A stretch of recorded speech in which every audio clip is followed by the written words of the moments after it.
Hi guys, it's Sophia here together with my partner Angelica and welcome to our badminton vlog. So for today's vlog, we're going to talk about the sports that keep us active, competitive, and happy, the badminton. Pero bago tayo maglaro at matuto ng mga basic skills, let's start with the quick history of badminton.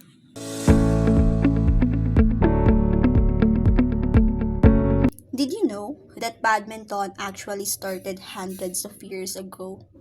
It was first played in ancient civilizations like Greece, China, and India, where people used rockets to hit a feathered shuttlecock for fun. But the modern version of badminton began in India during the 1800s and was called Pune. When British Army officers brought it back to England, it became really popular, especially at the place called Badminton House in Gloucestershire. And that's how the sports got its name, badminton. So later on, the first badminton club was formed, and by 1992, badminton officially became an Olympic sport.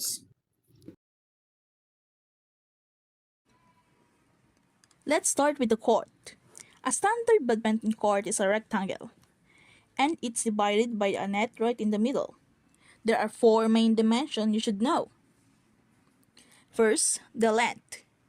The full length of the court is 13.4 meters or 44 feet.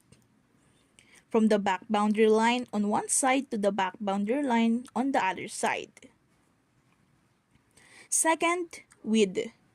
For single play, the width is 5.18 meters or 17 feet. And for the doubles, it's a little wider, 6.1 meters or 20 feet. Third, net height. The net height is 1.55 meters or 5 feet and 1 inches at the post and 1.524 meters or 5 feet in the center.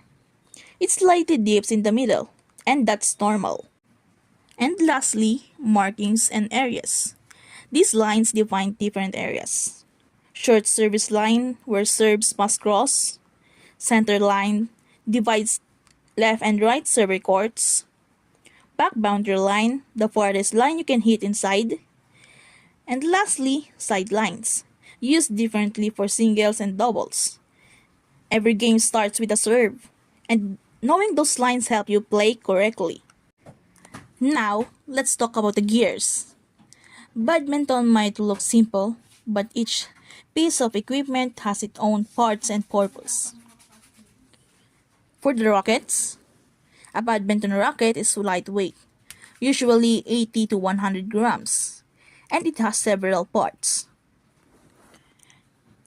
Frame, the outer structure that holds the string. Head, the oval or isometric shape where the shuttle hits.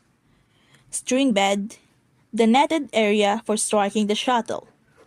Shaft connects the head to the handle, giving flexibility. Handle or grip, where you hold the racket. You can add overgrip for comfort or control. Different rackets suit different playing style. Head heavy for power, head light for speed. Now we are going to talk about the one of the most important pieces of equipment in badminton, the shuttlecock.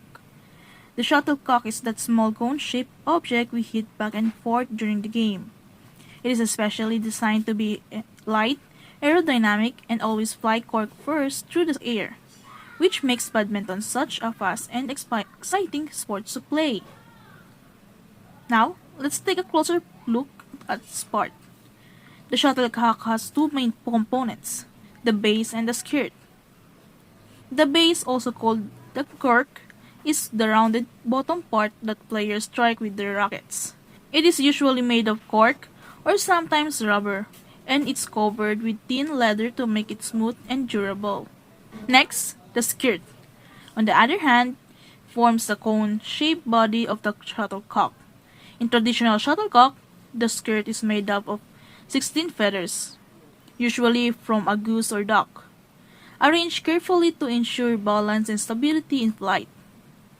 For synthetic types, the skirt is made of nylon or plastic, which make it more durable and long-lasting.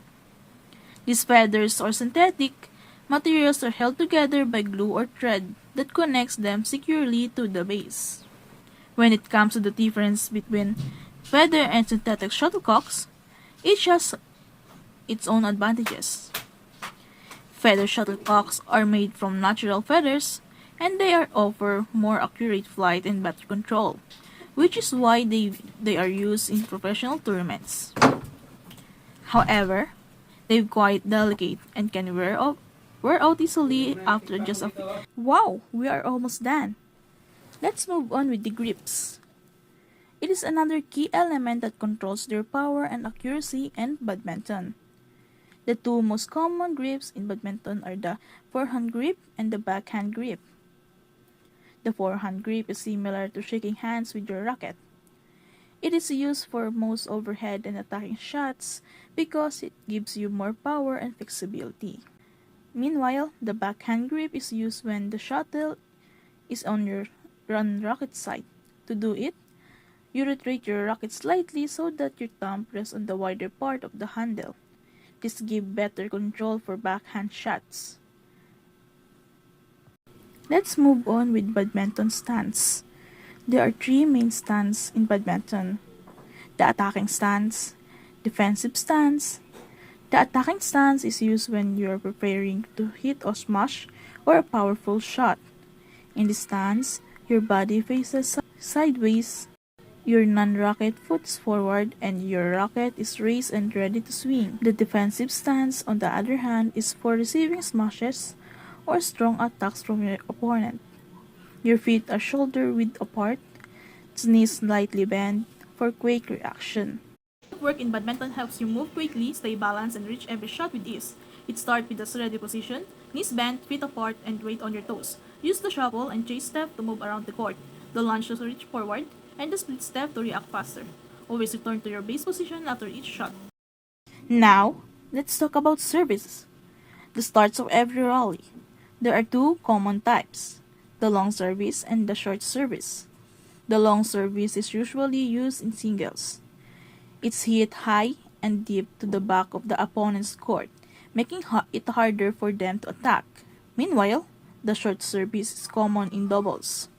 It is a gentle, low serve that barely crosses the net, forcing the opponent to lift the shuttle and giving you a chance to take control.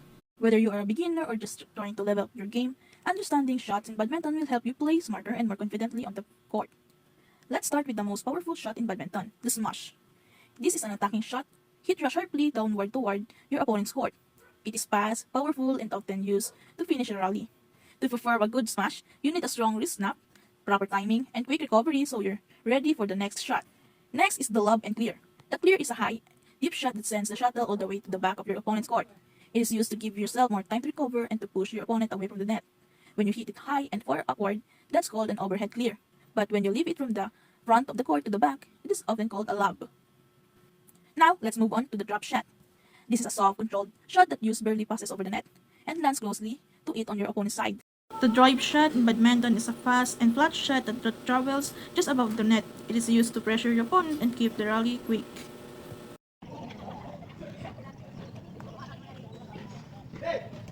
Alright, so that's a wrap for our badminton vlog. I hope you guys pick a few tips on whether it's your stand, grip, or tricky shots. Remember guys to just keep practicing and have fun in the court. Don't forget to like, share, and subscribe for more badminton tips. Thanks for watching. See you in the court. Bye-bye!